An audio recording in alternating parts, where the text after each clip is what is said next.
Hey, you know what? I started this meeting and I started the recording. So, hey, welcome to What Now with Anna and Eric. I'm Eric.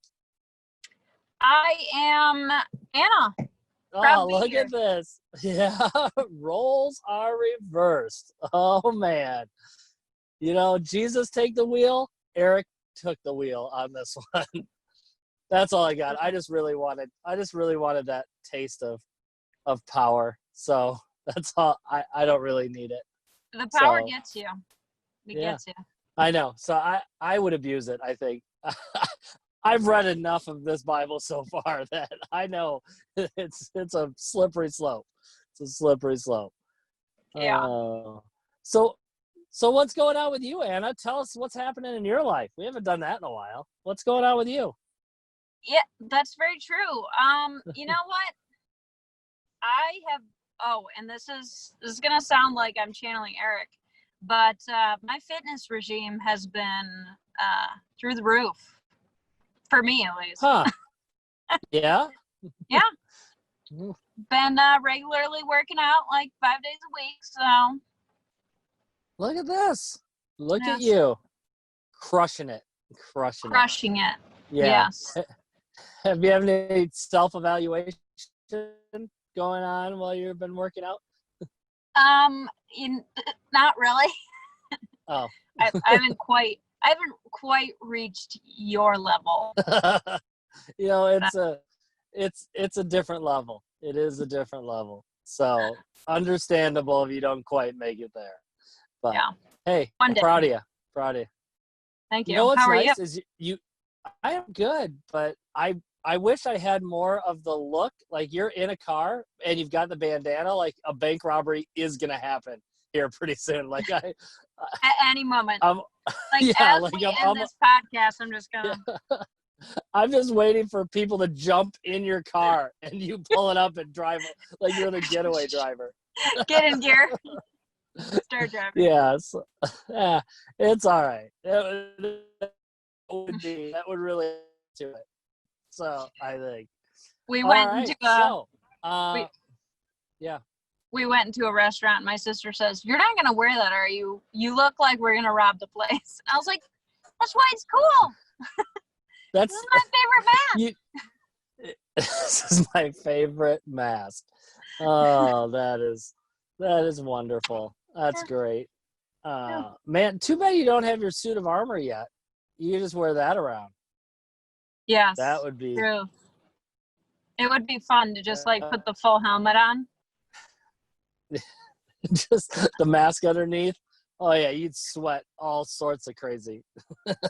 That's true. Yeah. So, all right, what's your 3-word summary for this last week of reading? Yes, I was so excited. So, all right. Doing the, Wednesday to Tuesday thing, we ended on Isaiah chapter 11. So my 3-word summary is Jesus is coming. Oh, yeah. I actually highlighted and I made sure. I'm like, you know what? I want a Jesus verse in this. So I actually put a Jesus verse in there because I'm like, you know what? I'm going to be ready because it's pretty obvious. But yeah, so it'd be hard to miss. Yeah. But my 3-word summary is the other guys, because I'm excited as well because we're getting into, it seems like we're starting to dabble. Like you have the main people, like you talk about David, get into Matthew, Mark, and Luke and John, we get into the new. But now these are the other guys. These are those other guys that you don't really talk about a lot, but now we're going to start getting into them. We're starting to see kind of that. And with that, I definitely have switched over to start reading on the YouVersion Bible app because holy moly, are we skipping around all over the place? And yes. I'm good. Yes. Just reading in, just tap and read because it's. Yeah, we were in Kings, we were in Chronicles, we were in Amos, we were in Isaiah. Yeah. We were all over the place. Yeah, so it was something a little crazy. So, all right, Anna, where are you taking us today? Where are we going on this biblical journey? Where are you taking us? You Yeah, started recording. I just assumed that, you were going to lead us through this moment. I did.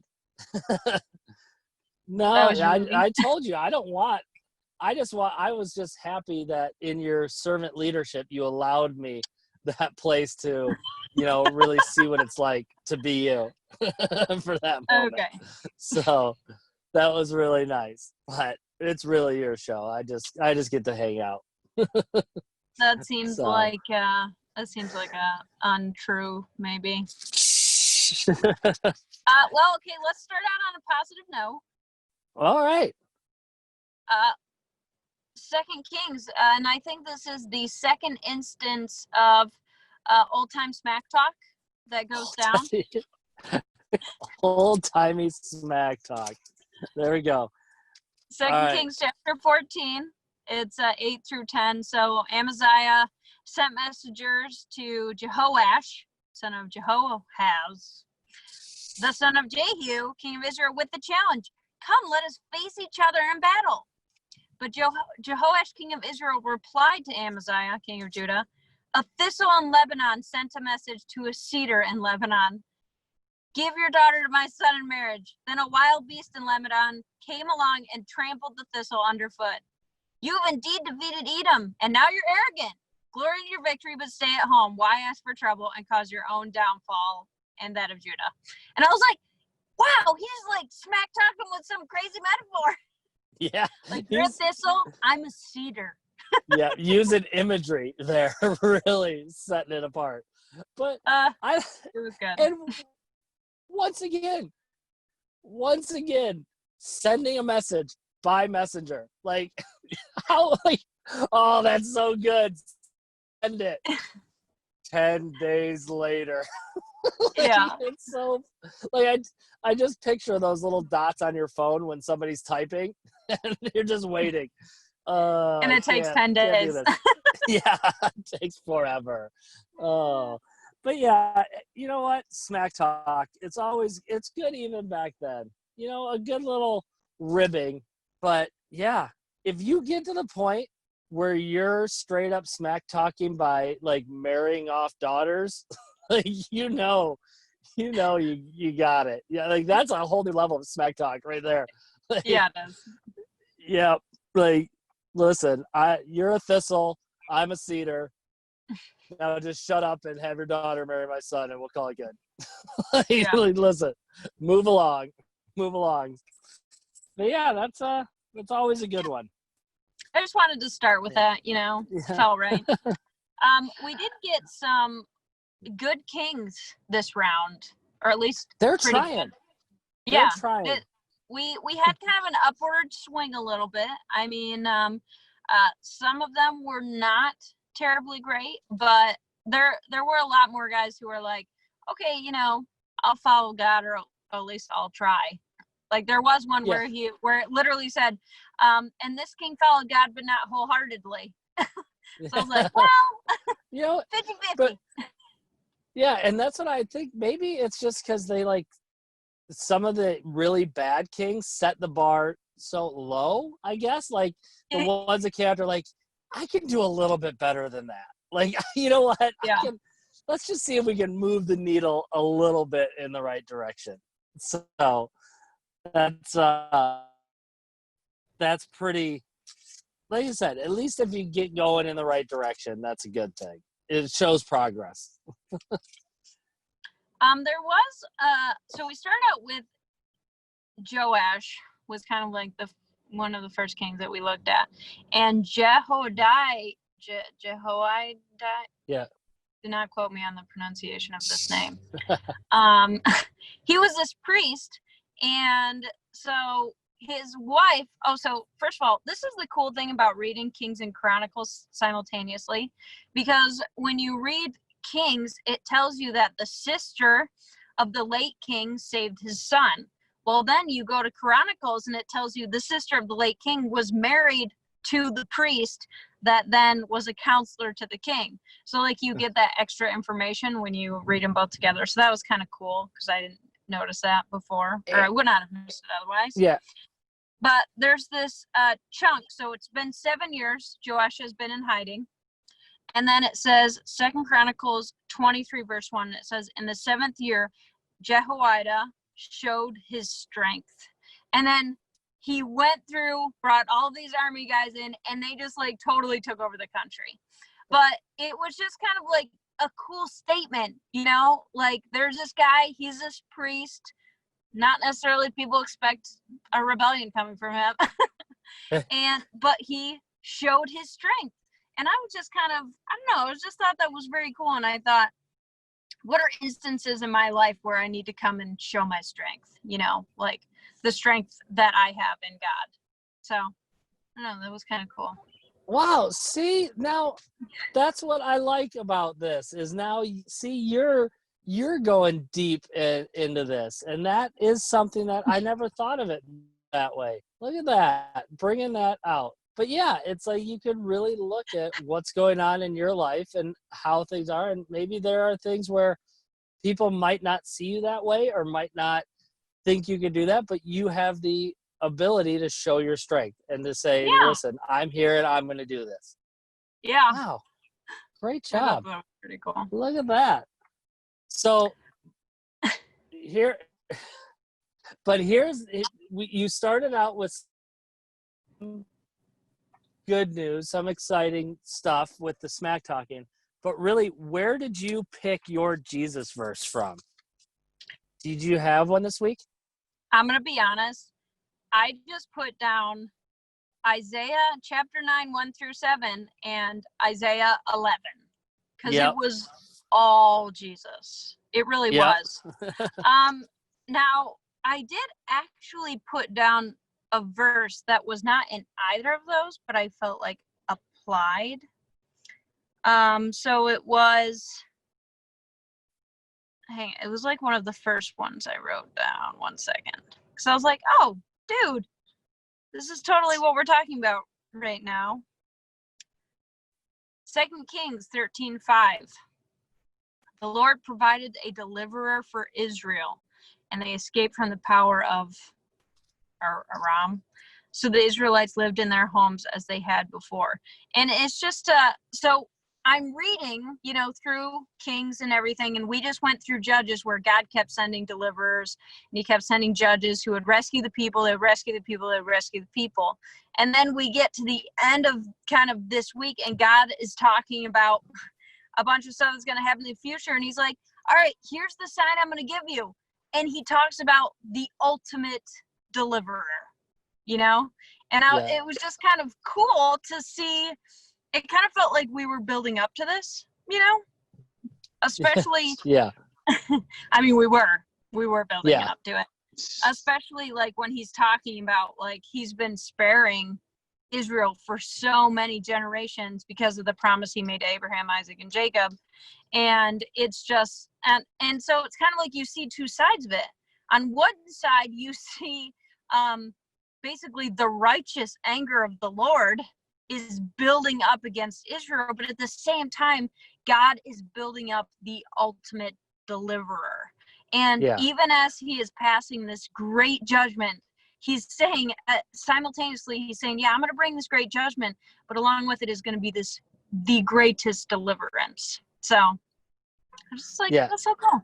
There you go. See, and that was, I think mine, at least what really stood out to me that I like made sure I highlighted so I have for a while is Isaiah 9 verse 2 and 3 where it says the people walking in darkness have seen a great light. On those living in the land of deep darkness a light has dawned. You have enlarged the nation and increased their joy.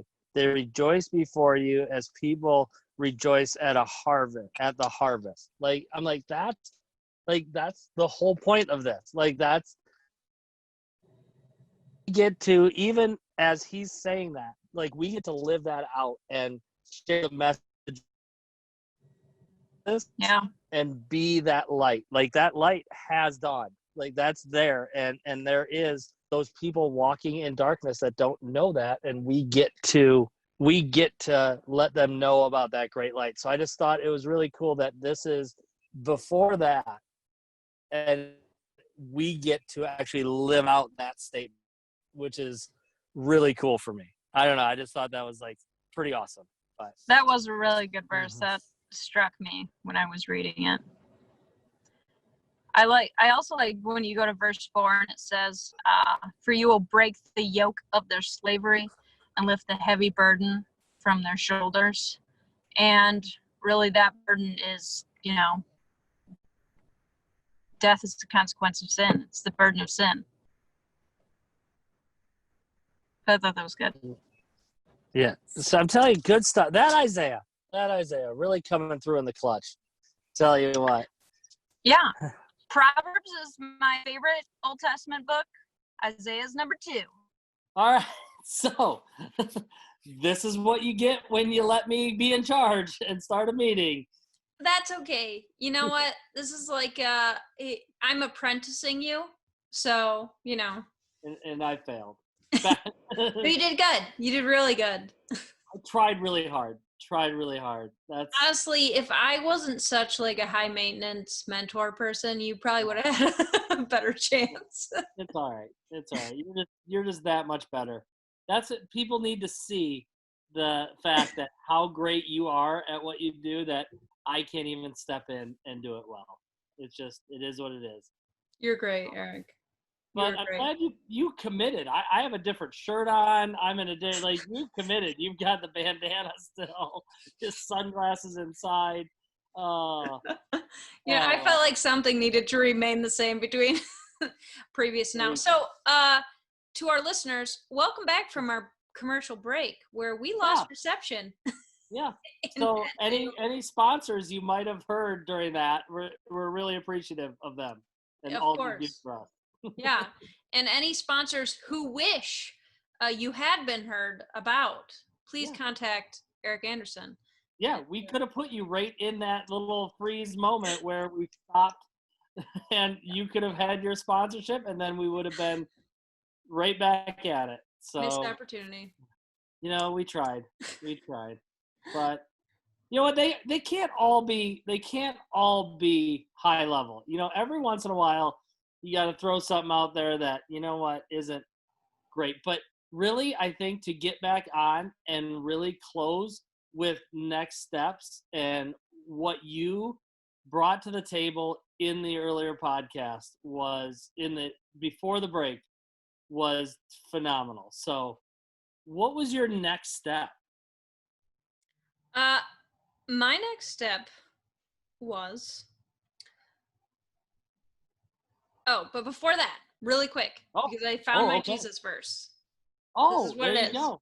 I did write one down outside of just referencing the general chapters. Isaiah 7:14.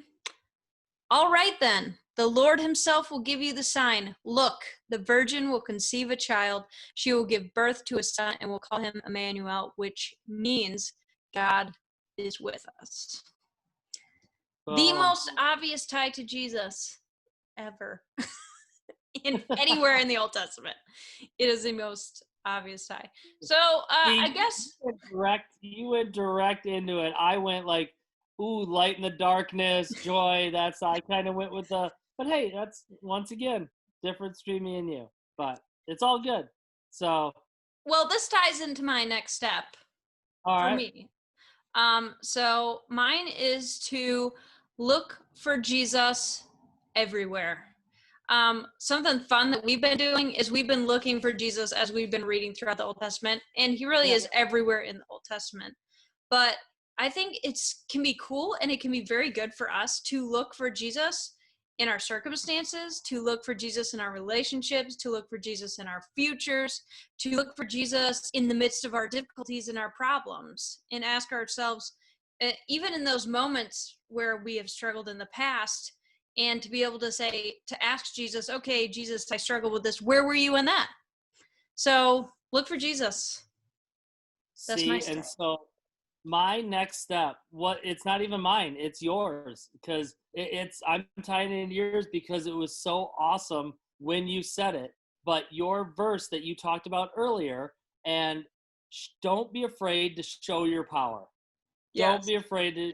You talked about that. I thought that was so cool, and So it ties into your next step. If you're looking for Jesus everywhere, if you're walking in that, don't be afraid to show your power, because those things that maybe are speaking to you not to try something or to shy away or not speak up, understand that if you're looking for Jesus, he's going to give you the strength, the confidence, and the power to step into that situation. So listen, True. that one inspired me. So I had to throw that as the next step, because you definitely, I think it was the fitness talk at the beginning. Like you got me all fired up with the fitness talk, and then you brought that. Like, that's all sorts of just good. This was your week, Eric. You know what? I'm just, it makes me so proud that, you know what, there's some things that like are happening here that are great. And that, you know what, self-reflection. Where do you need to show your power? Self-reflection. Boom. And look for Jesus. But that's awesome. Yeah. You know what? Even with technical difficulties, even with trying to get this tape throughout the day at different times and locations, we made it. We did. Made it. And next week we can look forward to Eric once again being in power, just to see where that takes us. Next week is, I think next Saturday is 4th of July. We should have a fireworks spectacular. That would be amazing. I mean, what could go wrong if we just light out fireworks during our podcast?